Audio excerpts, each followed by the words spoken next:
23వ రోజు ప్రవచనానికి వచ్చాం మనం.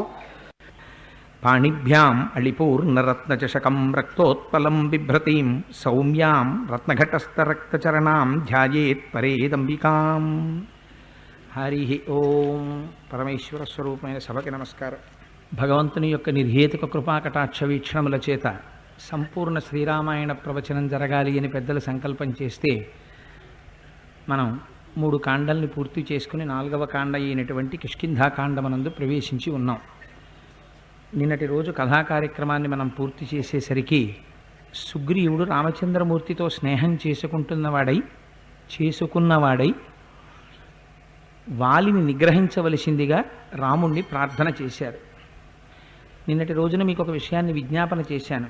ఈ జరుగుతున్నటువంటి కథని మీరు చాలా జాగ్రత్తగా గమనించండి. ఇందులో మన జీవితానికి సంబంధించిన ఒక గొప్ప రహస్యం ఉన్నది అని చెప్పాను. రాముడు వెంటనే ప్రతిజ్ఞ చేశారు, నేను తప్పకుండా వాలిని సంహరిస్తాను. ఎంతకాలం వాలి నా కంట కనపడడో అంతకాలం మాత్రమే బ్రతికుంటాడు. ఎప్పుడు నా కంట పడతాడో ఆనాడు వాలి మరణించినట్లే అని. చాలా సంతోషించినటువంటి సుగ్రీవుడు ఎక్కడుంటాడో వాలి చూపించమని అడిగారు. రాముడు చూపించలేదు. చూపించకుండా, రామ తొందరపడకు, నీకు ఒక మాట చెప్పాలి అన్నారు. నాతో రావలసింది అని వనంలోకి తీసుకెళ్ళి కొన్ని పర్వతాలని చూపించి, మా వాలి ప్రతిరోజు సూర్యోదయానికి ముందర నిద్రలేస్తాడు. నిద్రలేచి సంధ్యావందనం పూర్తి చేసుకోవడం కోసమని ఒక్క గంతులో పశ్చిమ సముద్రానికి ఎడతాడు. అక్కడ నుంచి మళ్ళీ గెంతి ఆ తూర్పు సముద్రం దగ్గరికి వస్తాడు. అక్కడ నుంచి మళ్ళీ ఒక్కసారి లంఘించి దక్షిణ సముద్రానికి ఎడతాడు. అక్కడ నుంచి ఉత్తర సముద్రానికి వస్తాడు. 4 సముద్రముల దగ్గర కూర్చుని సంధ్యావందనాన్ని పూర్తి చేస్తాడు. అలా చెయ్యాలని నియమమేం లేదు. అంటే వాడికి ఒంట్లో శక్తి ఉంది కాబట్టి వాడు అలా చేస్తూ ఉంటాడు. అంత తీవ్రమైనటువంటి వేగం కలిగిన వాడు. సూర్యోదయం అయిపోయే లోపల సంధ్యావందనాన్ని మొదలెడితే 4 సముద్రాలు దూకగలడు. తదనంతరం పెద్ద పెద్ద పర్వత శిఖరముల మీదకి వెళ్ళి వాటి యొక్క శిఖరములను ఊడతీసి చేతులలో పట్టుకుని ఆ పర్వతాల మీద నిలబడి బంతుల్లా వాటిని విసిరి పట్టుకుని ఆడుకుంటూ ఉంటాడు. దుందుభి అని ఒక రాక్షసుడు, ఆయనకి గొప్ప వరబలం ఉంది. అటువంటి వాడు ఒకనాడు తనతో యుద్ధం చెయ్యడానికి సరిపోయేటటువంటి ప్రతిద్వంద్వి కోసమని అన్వేషిస్తూ సముద్రుడి దగ్గరికి వెళ్ళి, ఆ సముద్రుడు నేను నీతో యుద్ధం చెయ్యలేనంటే వేరొకడిని చూపించమని అడిగితే హిమవంతుణ్ణి చూపించారు. ఆమె హిమవంతుడు కూడా నేను యుద్ధం చెయ్యలేను అంటే వాలిని చూపించారు. వాలి దగ్గరికి వచ్చి ప్రతాప పౌరుషములతో కూడినటువంటి మాటలు మాట్లాడితే స్త్రీలతో కలిసి కామసుఖాన్ని అనుభవిస్తున్నటువంటి వాలి మదోన్మత్తుడై మద్యాన్ని సేవించి ఉన్నటువంటి వాడు బయటికి వచ్చి అవలీలగా దుందుబిని సంహరించాడు. సంహరించి దుందుబికి ఎటువంటి వ్యగ్రత ఉంటుందో భావంలో, అటువంటి భావవ్యగ్రత కలిగినటువంటి వాడే వాలి కూడా కావడం చేత ఒక్కసారి ఆ దుందుబి యొక్క శరీరాన్ని పైకెత్తి గిరగిరా తిప్పి విసిరాడు. విసిరితే అది మతంగ మహర్షి యొక్క ఆశ్రమంలో ఆ దుందుబి నోటి వెంట కారుతున్నటువంటి నెత్తురు పడింది. మహర్షి కొడుకులా పెంచుకుంటున్నటువంటి ఈ వనంలో ఎవడు ఒక రాక్షసుడి నెత్తురు పడేటట్టు చేసినవాడు. అందుచేత మహర్షుల యొక్క గొప్పతనం అంటే అది. ఎవరు వేశాడో తెలియక్కర్లేదు. ఎవరు ఇటువంటి అకృత్యమునకు బాధ్యుడో వాడు ఈ ఆశ్రమంలో ప్రవేశించినంత మాత్రం చేత ప్రాణములను విడిచిపెడతాడని శపించారు. ఒక్కరోజు సమయం ఇస్తున్నాను, ఇక్కడున్న వానరులందరూ ఖాళీ చేసేసి వెళ్ళిపోవాలన్నారు. పరిగెత్తుకుంటూ వాలి దగ్గరికి వెళ్ళారు, చెప్పారు. చెబితే వాలి పరిగెత్తుకుంటూ వచ్చాడు, మహర్షిని పాదములు పట్టి వేడుకున్నాడు. కానీ నీకు నేను ఏ విధమైనటువంటి అనుమతి ఇవ్వడం లేదు, నువ్వు ఇక్కడికి రావడానికి అనుమతి లేదు, నువ్వు ఈ ఆశ్రమ ప్రవేశం చెయ్యకూడదు అని చెప్పారు. అందుచేత వాలికి భయం, ఈ పర్వతం వైపుకి కన్నెత్తి చూడడు. అందుకని నేను ఈ మతంగ మహర్షి యొక్క ఆశ్రమం ఉన్నటువంటి ప్రాంతాలలో తిరుగుతూ ఉంటాను అని ఒక పెద్ద అస్థిపంజరాన్ని ఒకదాన్ని చూపించి, ఇది దుందుబి యొక్క అస్థిపంజరం, దీన్నే మా వాలి ఆకాశంలోకి ఎత్తి గిరగిరా తిప్పి విసిరాడు ఆ రోజున. రామా, నేను ఇలా చెప్పానని అనుకోవద్దు. మా వాలి పౌరుష ప్రతాపాలంటే ఎటువంటివో నువ్వు విన్నావు కదా, ఇది విన్న తర్వాత కూడా నువ్వు వాలిని చంపగలను అని అనుకుంటున్నావా అంటే చిన్న అనుమానం రాముడి మీద. చంపగలను అని నీకు ధైర్యం ఉందా అంటే ఉన్నమాట చెప్పాలి కాబట్టి చెప్పేశాను మా వాలి పౌరుషం ఎటువంటిదో. మా వాలి ఎన్నడూ ఎవరి చేత ఓడింపబడినవాడు కాదు. జీవితంలో ఓటమన్నది అసలు తెలియదు వాలికి. వాలి పేరు చెప్తేనే పారిపోతారు. 15 సంవత్సరములు రాత్రనక పగలనక గోలభుడనేటటువంటి గంధర్వుడితో యుద్ధం చేసి ఆయన్ని సంహరించాడు. అటువంటి వాడు వాలి. అటువంటి వాలితో నువ్వు యుద్ధం చెయ్యగలవా? ఇంకొక విషయాన్ని కూడా నీకు చూపిస్తాను రామా. ఇమేచ విపులాశాల సప్త శాఖావలంబిన ఎత్రీకం ఘటతే వాలి నిష్పత్రయితు మోజసా. మా వాలి ఇదిగో 7 సాలవృక్షములు వరుసగా ఉన్నాయి కదా. ఈ సాలవృక్షం అంటే చాలా గట్టిగా ఉంటుంది. ఆ సాలవృక్షానికి పచ్చి ఆకులతో ఉంటుంది. మా వాలి ప్రతిరోజు సంధ్యావందనం అయిపోయిన తర్వాత ఇంటికి వెళ్ళి కాసిన పాలు తాగి ఇక్కడికి వస్తుంటాడు. వచ్చి ఈ పచ్చి సాలవృక్షాన్ని, పెద్ద సాలవృక్షాన్ని చేతులతో పట్టుకుని కదుపుతాడు. కదిపితే పచ్చి ఆకులతో ఉన్నటువంటి సాలవృక్షానికి ఉన్న చిగురుటాకులు కూడా రాలిపోతాయి. రాలిపోయి అది మోడుగా నిలబడుతుంది. వాలి బలం అటువంటిది. అటువంటి బలం కలిగినటువంటి వాలి అని నువ్వు విన్న తర్వాత కూడా వాలిని సంహరించగలనన్న ధైర్యం నీకుందా రామా? నాకు చెప్పవలసింది అన్నాడు. అని ఆయనే అన్నాడు, ఏతదస్యాసమం వీర్యం మయా రామ ప్రకీర్తితం కథం తం వాలినం హంతుం సమరే శిక్షసే నృప. అంత బలవంతుడైన వాలి మీదకి తొందరపడి యుద్ధానికి వెళ్ళిపోతే రామా నువ్వు చంపగలవో చంపలేవో, తర్వాత నేను చెప్పలేదని నా మీద నిందొస్తుంది, నీకు ఇబ్బంది వస్తుందని ఉన్నమాట చెప్పేశాను, నువ్వు చంపగలవా ఆలోచించుకో అన్నాడు. అంటే ఈ మాటలు వినగానే రామచంద్రమూర్తిలో ఏ వికారం లేదు. మీరు అదే జ్ఞాపకం పెట్టుకోవాలి. తుల్యనిందా స్తుతిర్మౌని సంతుష్టో ఏనకేనచిత్ తనికేత స్థిరమతి భక్తిమాన్మే ప్రియో నరః. ఎంత చిన్న విషయానికైనా సరే ప్రతిస్పందించగలిగినటువంటి మనస్సుండడం ఒక రకంగా పాపమే.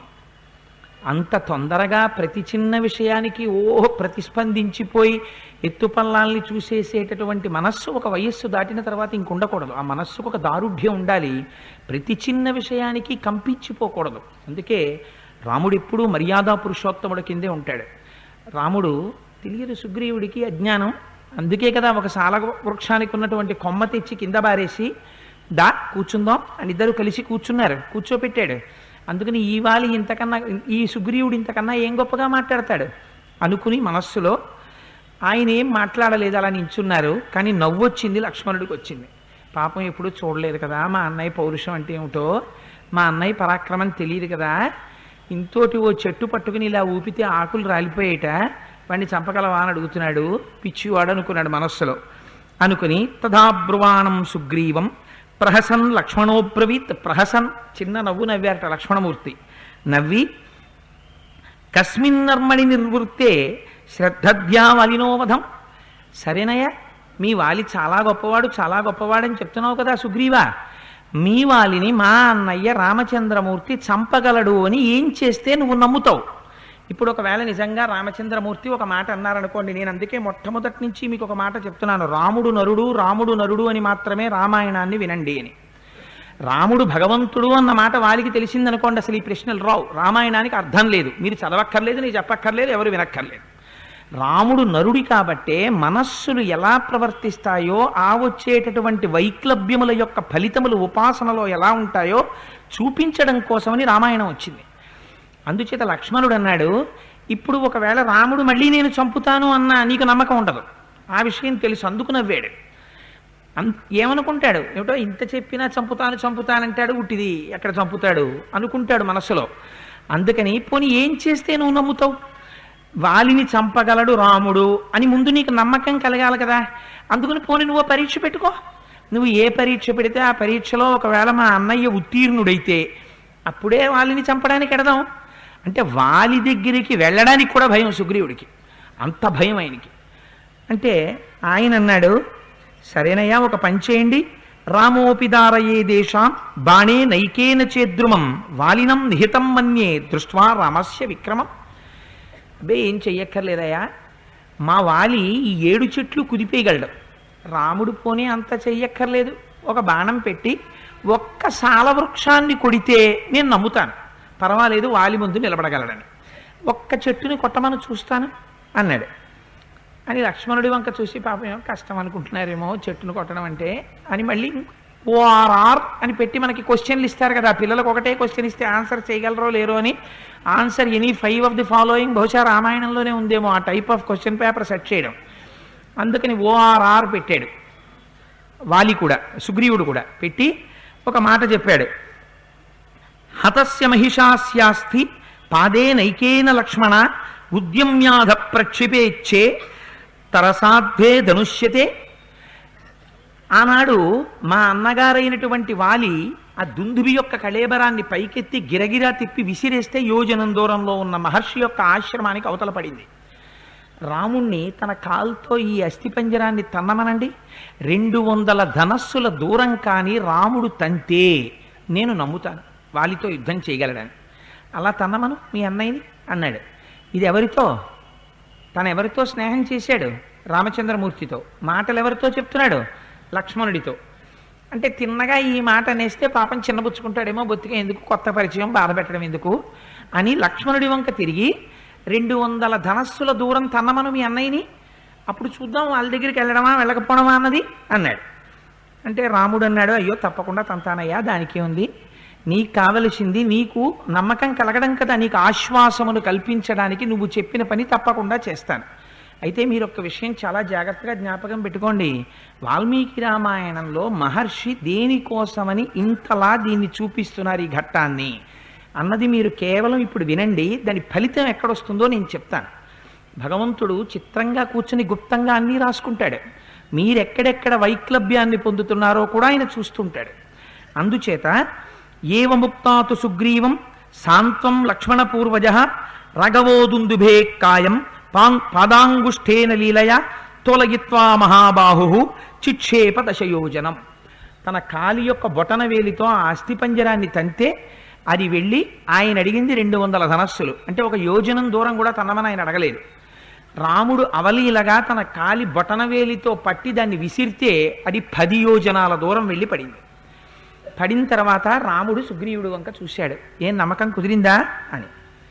సుగ్రీవుడు కొంచెం ముఖం ఇలా పెట్టి కనుబొమ్మలు ముడిచి రాముడి వంక చూసి అన్నాడు, ఆర్ద్రసమ్మాంస ప్రత్యగ్రహ క్షిప్త కాయ పురాసఖే లఘుసంప్రతి నిర్మాంసం తృణభూతస్య రాఘవ పరిశ్రాంతేన మత్తేన భ్రాత్రామే వాలినా తదా క్షిప్తమేవం ప్రహర్షేణ భవతా రఘునందన నాత్ర శక్య బలం జ్ఞాతుం తవ మాతస్య వాధికం.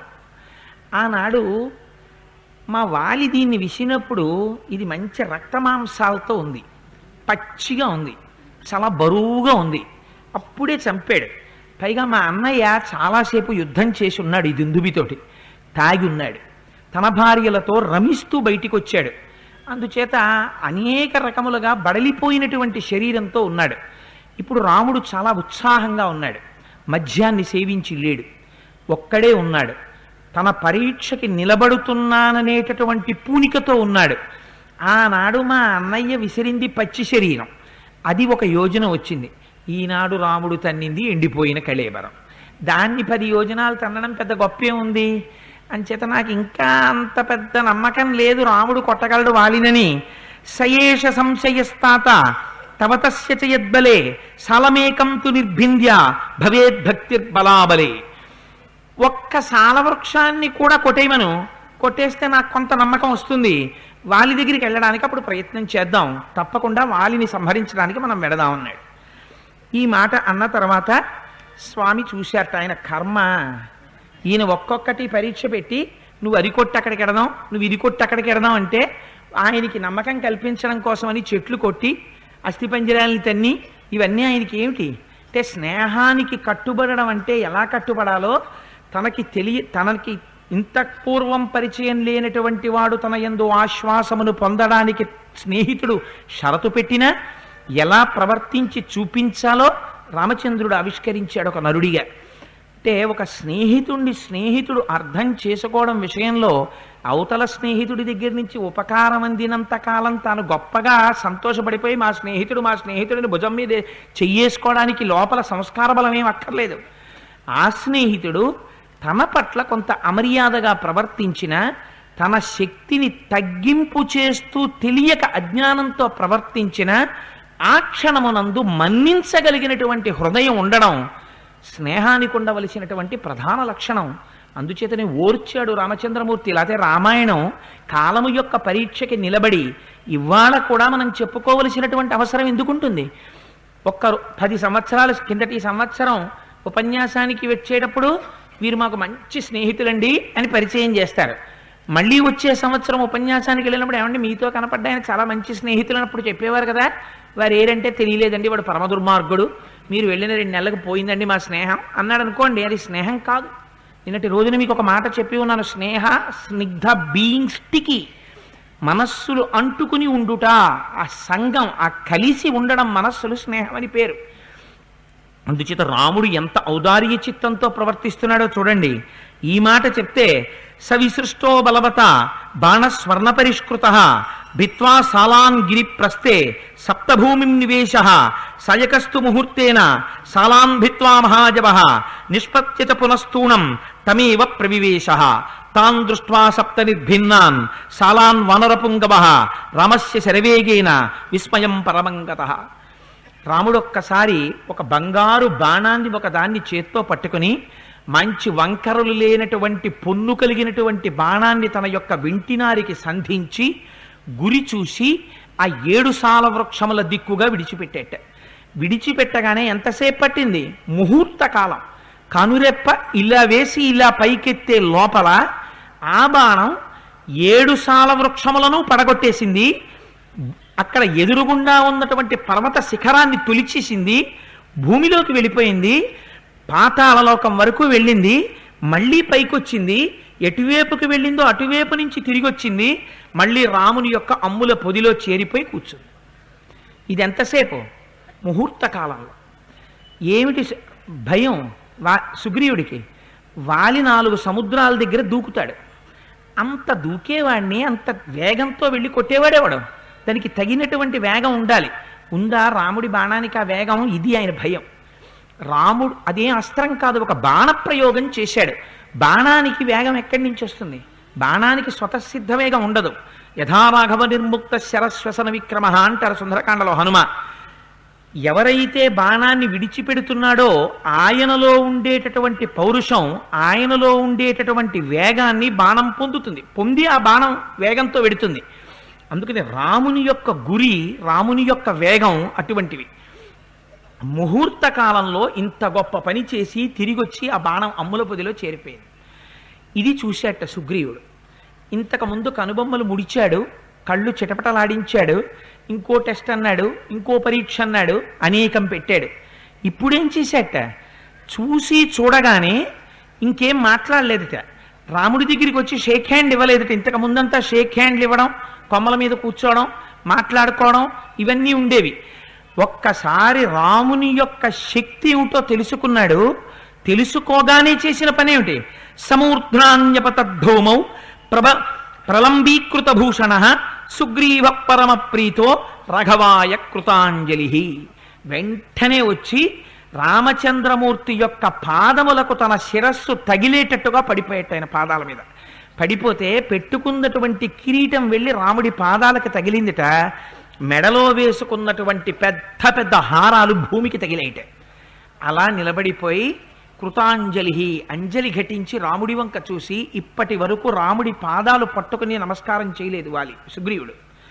నమస్కారం చేసి అంజలి ఘటించి అంటాడు, రామా, నీ బాణానికి ఉన్న వేగం ఇంద్రుడి బాణానికి కూడా లేదు. నేను ఏమో అనుకున్నాను, వాలేమిటి, నువ్వు బాణప్రయోగం చేస్తే వజ్రాన్ని చేత్తో పట్టుకున్న ఇంద్రుడి శిరస్సు కూడా డుళ్ళి కింద పడిపోతుంది. అమ్మ బాబోయ్, నీ బాణానికి ఉన్న వేగం సామాన్యమైంది కాదు, వెళ్ళిపోదామా వాళ్ళ దగ్గరికి అన్నాడు. అంటే ఇప్పుడు ఏమైంది? పూనికి వచ్చింది, కొట్టగలడు రాముడని ధైర్యం వచ్చేసింది. అందుకని ఫోన్లే రేపు పెడదాం, లేకపోతే ముహూర్తం చూస్తావా, ఇప్పుడు వెళ్ళొచ్చా, ఇదేం లేదు. ఇంత కొట్టినవాడు ఏముంది, నేను వెళ్ళి పిలవడమే వాళ్ళని. వెనక నుంచి ఒక్క బాణంతో కోట అవతల బారేస్తాడు వాళ్ళని అనుకున్నాడు. అనుకుని బయలుదేరదామా అన్నాడు.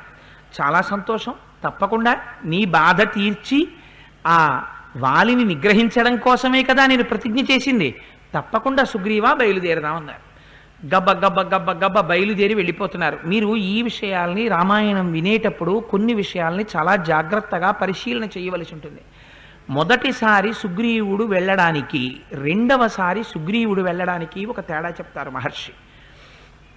ఈ రెండు తేడాల్ని మీరు జీవితంలో చాలా జాగ్రత్తగా ఎర్రసిర అక్షరాలతో రాసి గుర్తుపెట్టుకోవాలి. ఎక్కడ విజయం ఉంటుందో, ఎక్కడ అపజయం ఉంటుందో, ఎక్కడ వైక్లభ్యం ఉంటుందో, ఎక్కడ స్థిరముగా నిలబడ్డం ఉంటుందో, ఎక్కడ బుద్ధి యందు పతనం ఉంటుందో, ఎక్కడ బుద్ధి యందు స్థిరత్వం ఉంటుందో మహర్షి అందమైనటువంటి కథారూపంలో చెప్తారు తప్ప, మీకు మొదటే చెప్పాను వాల్మీకి రామాయణం కావ్య భాష, అంతేగాని ఎక్కడికక్కడ సర్టిఫికెట్లు ఇవ్వడం, ఇది తప్పండం, ఇది రైట్ అండం, ఇది ఇలా చెయ్యాలండం, తీర్పులు చెప్పడం ఋషి చెయ్యరు. ఋషిది ఋషివాక్యమే, కావ్య భాషలో చెప్పుకెళ్ళిపోతారు. మీరు అందులోంచి కింద పడేటటువంటి అమృతపు చుక్కల్ని మీ దోషిటితో పట్టి మీరు తాగుతూ ఉండాలి, మీ జీవితాన్ని దిద్దుకుంటూ ఉండాలి. అందుచేత బయలుదేరారు. సుగ్రీవుడు వేగంగా వెళ్ళిపోతున్నాడు. వెనకాతల రామచంద్రమూర్తి బయలుదేరారు, లక్ష్మణమూర్తి బయలుదేరారు, హనుమ బయలుదేరారు, నీలుడు బయలుదేరాడు, నలుడు బయలుదేరాడు. అందరూ బయలుదేరి వెళ్ళారు. సుగ్రీవుడు చుట్టూ ఉండేటటువంటి 4 మంత్రులు, వారితో పాటుగా రామలక్ష్మణులు. ముందు సుగ్రీవుడు వెడుతున్నాడు. ఆ వెడుతుండగా ఈ శ్లోకమే రామాయణంలో ఆ తరువాతి కాలంలో ఇవాల్టి రోజు వరకు పెద్ద చర్చ జరగడానికి తెరతీసిన శ్లోకం ఈ శ్లోకమే. ఈ శ్లోకం మీద ఆ తర్వాత పండితులందరూ జుత్తు పట్టుకున్నారు. ఇప్పటికీ దీని మీద చర్చ అవుతూనే ఉంది. రాముడు ధర్మాత్ముడా? మనం ఎంత ధర్మాత్ములం ఎవరికి అక్కర్లేదు. రాముడు ధర్మాత్ముడా? ఏమిటా శ్లోకం అంటే, సర్వేతే త్వరితం గత్వా కిష్కింధాం వాలిన పురీం వృక్షైరాత్మానమావృత్య వ్యతిష్ట గహనేవని. ఆ ముందు సుగ్రీవుడు వెళ్ళిపోయాడు కిష్కింధా పట్టణంలోకి. మిగిలిన వాళ్ళందరూ పైకి కనపడకుండా అడ్డగించి ఆచ్ఛాదించగలిగినటువంటి దట్టమైన చెట్ల వెనక దాగి ఉన్నారు. కాబట్టి రాముడు ఎక్కడున్నాడు? నిష్పక్షపాతంగా ఋషి మాటలో చెప్పాలి అంటే చెట్ల చాటునే ఉన్నాడు. రాముడు ప్రకటంగా బయటికి రాలేదు, చెట్టు చాటునే ఉన్నాడు. రాముడు కూడా గభాలన బయటికి వచ్చి వాలి చూస్తే రాముడు కనపడడు. ఋషికి రాగద్వేషాలుండవు, ఋషికి అబద్ధాలు రాయవలసిన పనుండదు. రాముడు కదా అని చెప్పి పల్లకీలు పట్టుకోరు. రాముడు కదా అని చెప్పేసి ఇక్కడ ఇలా రాస్తే బాగుండదేమో కొంచెం మార్చేద్దామని చెప్పి రాయడాలు ఇలా ఏముండవు. ఋషికి ఉన్నది ఉన్నట్టు రాసేస్తారు. అందుకని వారు చెట్టు చాటునున్నారు. సుగ్రీవుడు పట్టణములోకి వచ్చాడు. వచ్చి ఏం చేశాడు? పెద్ద రంకెలు వేశాడు, కేకలు వేశాడు, రమ్మన్నాడు, యుద్ధం చేస్తానన్నాడు. లోపలెక్కడో పడుకున్నావు వాలి రా అన్నాడు. ఈ మాటలు విని వాలి ఆశ్చర్యపోయాడు. అసలు నా పేరు చెప్తేనే భయపడి ఎప్పుడు ఋష్యమూక పర్వతం మీద మలయ పర్వతం మీద కూర్చుంటాడు కదా, వీడికి ఇవాళ ఏ ధైర్యం వచ్చిందిరా నన్ను పిలుస్తున్నాడు యుద్ధానికి అనుకున్నాడు. అని గబగబా మదోన్మత్తుడై బయటికి వచ్చాడు. ఎంతైనా కొట్టుకుంటున్నది అన్నదమ్ములు. మీరు ఒకటి గుర్తుపెట్టుకోండి. ఎప్పుడు తార ఒక మాట అడుగుతుండేది, మీ తమ్ముడయ్యా చంపేయకనేది.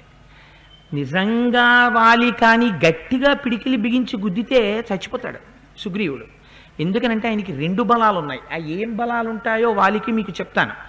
పిడికిలి బిగించి గుద్దాడు అనుకోండి చచ్చిపోతాడు. దుందుబంతటి వాడు, మాయావంతటి వాడు ఆయన ముందు నిలబడలేకపోయాడు. గోలభుడంతటి వాడు నిలబడలేకపోయాడు. సుగ్రీవుడు ఎక్కడ నిలబడతాడు? కానీ ఎందుకు చంపడంటే తార చెప్తూ ఉంటుంది, తోడ పుట్టినవాడయా చంపకు, కొట్టి వదిలే పారిపోతాడంటుంటుంది. అందుకని కొట్టి వదిలేస్తూ ఉంటాడు. అందుకని బయటికి వచ్చాడు, గట్టిగా బిగించి కట్టుకున్నాడు, పిడికిలి చూపించాడు. ఎరా బుద్ధిహీనుడా మళ్ళీ వచ్చావు, రా నా ప్రతాపం ఏమిటో చూద్దు కానివన్నారు అని ఒక్క పిడికిడి పోటు శిరస్సు మీద గుద్దారట. ఆ గుద్దేటప్పటికీ వెంటనే పంపులన్నీ పిల్లలు సరదాగా వెళ్ళి విప్పేస్తే ఎలా కొళాయిల్లోంచి నీరు కారిపోతుందో అలా నవరంధ్రములలోంచి నెత్తురు ఏర్లులా కారిపోయిందిట. కారిపోయి చతికిల పడిపోయాడు. కానీ సుగ్రీవుడేమంత తొందరగా ఊడుకునేవాడు కాదు. లేచి పిడిగుద్దులు గుద్దుతున్నాడు వాళ్ళని. ఆ వాలి సుగ్రీవుణ్ణి గుద్దుతున్నాడు. ఇద్దరు పొడుచుకుంటున్నారు, మోచేతులతో పొడుచుకుంటున్నారు, పాదాలతో కొట్టుకుంటున్నారు, శిరస్సులతో కుమ్ముకుంటున్నారు. చూస్తూనే ఉన్నాడు. చూడవలసిన ఆయన మాత్రం ఎవరు చూస్తున్నవాడు? రాముడు. చెయ్యవలసిన పని ఏమిటి? బాణం తీయాలి. ఆయన తీయడం లేదు.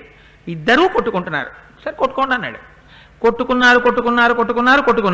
కొట్టుకున్న తర్వాత ఇంకా అటు ఇటు ఈ వేడేమిటి బాణం అని అటు ఇటు చూస్తే ఎక్కడా కనపడలేదు. మీరు ఇక్కడే ఒక విషయం జ్ఞాపకం పెట్టుకోవాలి. వాలికి కనపడని వ్యక్తి సుగ్రీవుడికి కనపడడు.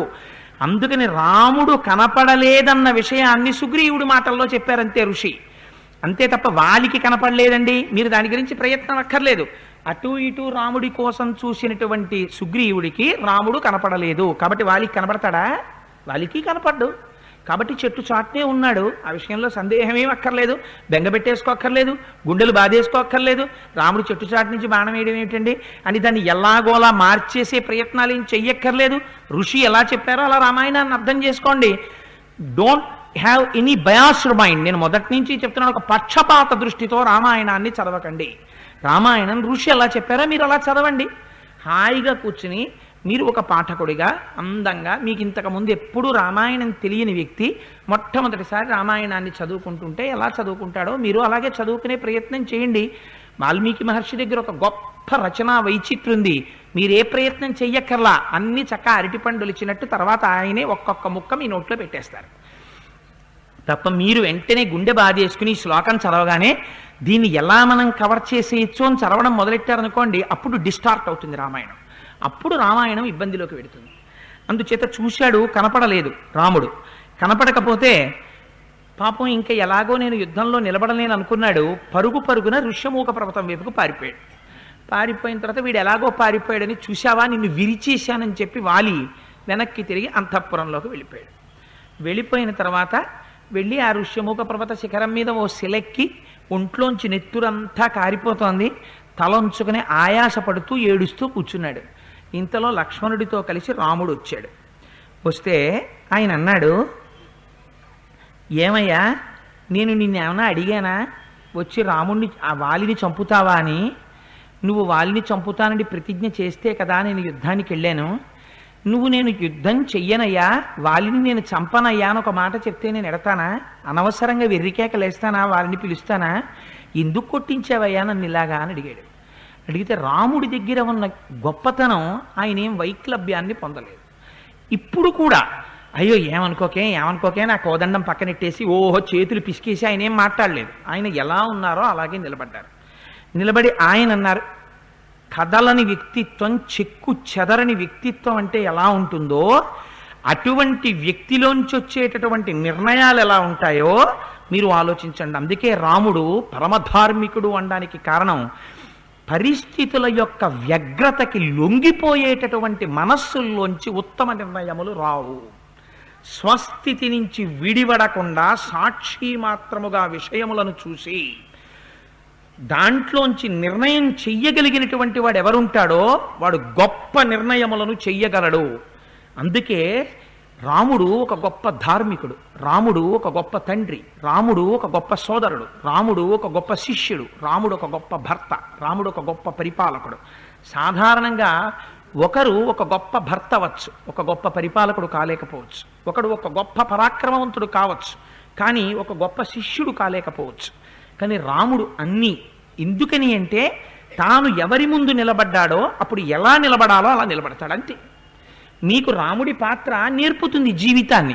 నువ్వు ఎక్కడ నిలబడ్డావో, ఏ కారణం చేత నువ్వు అప్పుడు బాణం వెయ్యలేదో ఆ మాట అవతల వారికి యథార్థమే అని అవతలవాడు నమ్ముతాడంటే కదా నువ్వు బాణం వేయలేదు. ఇక్కడ నమ్మావు, ఇందుకు నేను బాణం వేయకూడదని, అది నిజంగా నువ్వు చెప్పగలిగిన కారణం కనుక నువ్వు సుగ్రీవుడి దగ్గర భయపడవలసిన అవసరం లేదు. ఇది రాముడి క్యారెక్టర్ అంటే. ఎంత అందంగా ఆవిష్కరిస్తారో చూడండి. మనం చెప్పేటప్పుడు వ్యాఖ్యానంలో ఈ మాట చెప్పాలి, కానీ వాల్మీకి మహర్షి ఈ మాట అనరు, ప్రవర్తన చేత చెప్తుంటారు. మీరు అర్థం చేసుకోవాలి, ఓహో ఇదన్నమాట జీవితంలో నడవడం అంటే.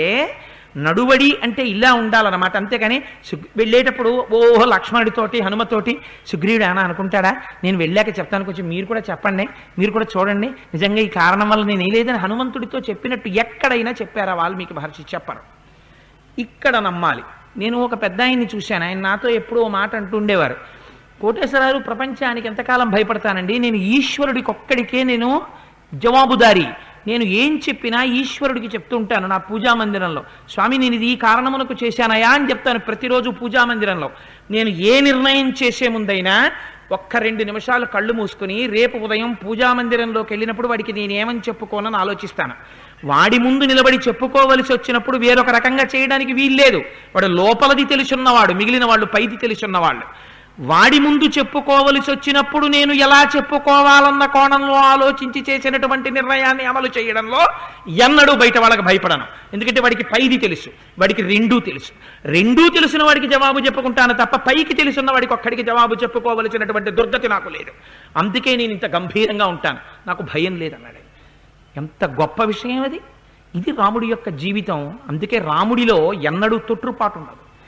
అందుకని ఆయన అంటాడు, యాన్నావగచ్చత్ సుగ్రీవం వాలినం వాపి రాఘవ తతోన కృతవాన్ బుద్ధిం మోక్తుమంతకరం శరం ఏతస్మిన్నంతరే భగ్న సుగ్రీవస్తేన వాలిన ఆపశ్యన్ రాఘవం నాథ ఋష్యమూకం ప్రదద్రువే అని రాముడంటాడు. అలంకారేణ వేషేణ ప్రమాణేన గతేన చ తం చ సుగ్రీవ వాలీచ సదృశౌస్థ పరస్పరం సర్వేణ వర్చసా చైవ ప్రేక్షితేన చ వానర విక్రమేణ చ వాక్యైశ్చ వ్యక్తిం వానోపలక్షయే జీవితాంతకరం ఘోరం సదృశాత్తు విశంకితః మూలఘాతో ననౌ స్యాద్ధి దయోరపి కృతోమయ. నేను మీ ఇద్దరూ దెబ్బలాడుకుంటున్నప్పుడు నేను ఎన్నడూ వాలిని చూడలేదు సుగ్రీవ. ఈ మాట యథార్థం. నేను ఇంతకు ముందు వాలిని ఎరగను. నువ్వు వాలితో యుద్ధం చేస్తావు, నేను మీ వాలి మీద బాణం వేద్దాం అనుకుని వచ్చాను. తీరా నువ్వు పిలిచిన తర్వాత వాలి బయటికి వచ్చాడు. నేను విస్మయం చెందాను. ఎందుకంటే నువ్వు వాలి ప్రతి విషయంలో ఒక్కలా ఉన్నారు. మీ ఇద్దరూ దెబ్బలాడుకుంటుంటే అశ్వినీ దేవతలు దెబ్బలాడుకుంటున్నట్టుంది. ఎవరు వాలి ఎవరు సుగ్రీవుడు నాకు తెలియలేదు. కంఠస్వరంలో మార్పు ఉంటుందేమో అని చూశాను. ఎందుకంటే గుద్దుకునేవాడు ఆ ఊ అని అరుస్తూ ఉంటాడు. పోనీ సుగ్రీవుడి కంఠం నేను విన్నాను, వాలి కంఠం మరొకలా ఉంటే కంఠంతో గుర్తుపడదాం అనుకున్నాను. ఇద్దరూ ఒకలా అరుస్తున్నారు, ఇద్దరూ ఒకలా పరిగెడుతున్నారు. దురదృష్టం, ఇద్దరూ ఒక్కలా అలంకారం చేసుకున్నారు. ఎందుకని? సింహాసనం మీద కూర్చునేటటువంటి వాడు కిరీటాలు పెట్టుకుని మణిహారాలు వేసుకుంటాడు, కానీ స్నానం చేయడానికి వెళ్ళేటప్పుడు ప్రభువు కిరీటం పెట్టుకుంటాడా, మణిహారాలు వేసుకుంటాడా? ప్రభువు స్నానం చేసినా నేను స్నానం చేసినా ఉన్నవి తీసి వెళ్ళవలసిందే. నాకున్న రుద్రాక్షమాల తీసి నేను స్నానం చేస్తాను, ఆయనకున్న మణిహారాలు తీసి ఆయన స్నానం చేస్తాడు. తీయడం విషయంలో నేను ప్రభువు ఒకటే అక్కడ. అందుకని వచ్చింది మల్ల యుద్ధం చేయడానికి వచ్చాడు సుగ్రీవుడితోటి. మల్ల యుద్ధం చేయడానికి వచ్చిన వాడికి కిరీటమును అలంకారాలు ఉండవుగా, కట్టవలసింది గట్టి దట్టి కట్టుకోవాలంతే. నేను అలా గట్టిగా ఓ దట్టి కట్టుకుని వచ్చాడు ఆయన కూడా. ఈయన అలాగే వెళ్ళాడు యుద్ధానికి ఎడుతున్నాడని. లోపల మనస్సుల యందు ఒకే రకమైన కారణమునకు వెడుతున్నారు కాబట్టి ఇద్దరి అలంకారములు ఒకలా ఉండడంలో మీరు తప్పు పట్టడానికి వీలు లేదు. అది వేరొకటి అనుకోండి. మీ ఇద్దరు సభలో కలుసుకుంటున్నారంటే నేను వాలిని గుర్తుపట్టలేకపోయానని రాముడంటే రాముని యందు మీరు అసత్య దోషమని ఆరోపించవచ్చు. వెళ్ళినది ఇద్దరు ఏకీకృతమైనటువంటి అలంకారములతో ఉండడానికి అవకాశం ఉంది. అందుకని ఇద్దరు ఒకే రకమైన అలంకారంతో ఉన్నారు, ఒకే రకమైన మాటతో ఉన్నారు, ఒకే రకమైన ధ్వనితో ఉన్నారు, ఒకే రకమైన వేగంతో ఉన్నారు, ఒకే రకంగా కొట్టుకుంటున్నారు. కానీ నాకొక్క విషయం మాత్రం తెలుసు. నేను ఎలాగో అలా నిర్ణయించుకుని ఇతడే వాలయ్యుంటాడు అని బాణం వేసేసాను అనుకో, అది వెళ్ళి గిల్లి పడిపోయే బాణం కాదు, మూలఘాతి. ఎంత మాట వేసేశాడో చూడండి రాముడు. ఆ బాణం తగలగానే సుగ్రీవ, అది తగిలినవాడు ఇహ ఈ లోకమునందుండడు. అది పొరపాటున నీకు తగిలిందనుకో, నువ్వు నేను కూడా ఉండవు. ఎందుకుండం? అగ్నిసాక్షిగా నేను నీతో స్నేహం చేసుకున్నాను. కష్టం సుఖం ఏకంచా అని చెప్పాను. నీకు నాకు కష్ట సుఖములు ఒక్కటే అని చెప్పాను. అటువంటి వాణ్ణి బుద్ధి యందు వైక్లభ్యంతో దెబ్బ తింటే తిన్నాడు వెనక్కొస్తాడని ఆలోచించకుండా నీ మీద బాణప్రయోగం చేసేస్తే నువ్వు మరణిస్తే, ఆనాడు నేను మిత్రఘాతకుణ్ణి కనుక నేను కూడా శరీరం వదిలిపెట్టేసేయాలి అగ్నిహోత్రంలో దూకి. అప్పుడు ఏమవుతుంది?